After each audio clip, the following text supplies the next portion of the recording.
Bonjour à tous, bienvenue sur la chaîne YouTube des numériques. Aujourd'hui, on va vous parler du Honor 7A. Alors le Honor 7A, comme son nom l'indique, c'est le dernier téléphone sorti dans la famille des A chez Honor. Qu'est-ce que c'est la famille des A? C'est des prix très contenus pour une fiche technique correcte. On est très loin de ce que Honor fait avec les Honor 10, on est vraiment sur du téléphone entrée de gamme. Alors qu'est-ce que ça veut dire prix très contenu pour le Honor 7A? Eh bien, ça veut dire vendu 139 €. Alors, les 139 €, c'est toujours un pari un peu osé dans le monde de la mobilité, puisque en dessous de la barre symbolique des 150 €, les résultats sont souvent assez aléatoires. Donc, qu'est-ce que propose ce Honor 7A pour 139 €?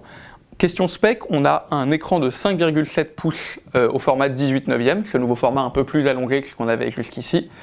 Derrière, on a une puce Snapdragon 430, 2 Go de RAM, 16 Go de mémoire interne, un appareil photo de 13 millions de pixels au dos, une batterie de 3000 mAh, bref, une fiche technique qui n'est clairement pas au top, qui pour ce prix-là est plutôt pas mal. Mais un téléphone étant beaucoup plus que le fruit de sa fiche technique, qu'est-ce que ça donne?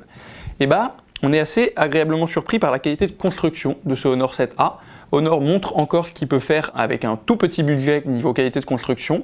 C'est une coque en plastique imitation métal qui est pas mal, rien ne grince, rien ne craque. Bref, c'est un téléphone qui tient bien en main et dont on est agréablement surpris par la qualité générale.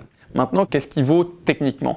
Eh ben, on va vous le dire tout net, en photo c'est médiocre. De jour comme de nuit, les couleurs sont complètement fantaisistes. On a des rendus très très loin de la réalité. Les perfs sont légèrement à la traîne. On a des petits accros ça et là, on a des petits lags quand on déverrouille, quand on lance certaines apps.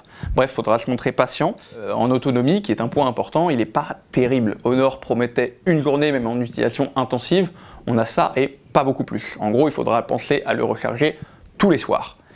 Sinon vous vous retrouverez à côté d'une brique morte le lendemain matin. Donc le tableau n'est pas forcément hyper reluisant pour ce Honor 7A, mais en réalité à ce prix-là, eh ben, c'est triste à dire, mais c'est le meilleur que vous pouvez trouver. À 139 €, le Honor 7A est pratiquement seul sur son segment tarifaire, et c'est vraiment tout ce que vous pouvez trouver de mieux pour ce prix-là.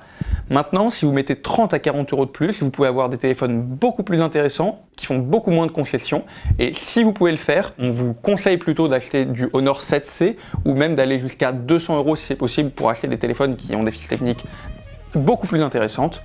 Mais pour un premier téléphone, eh ben Honor a réussi à faire une expérience tolérable à 139 €. On ne dira pas plus que tolérable.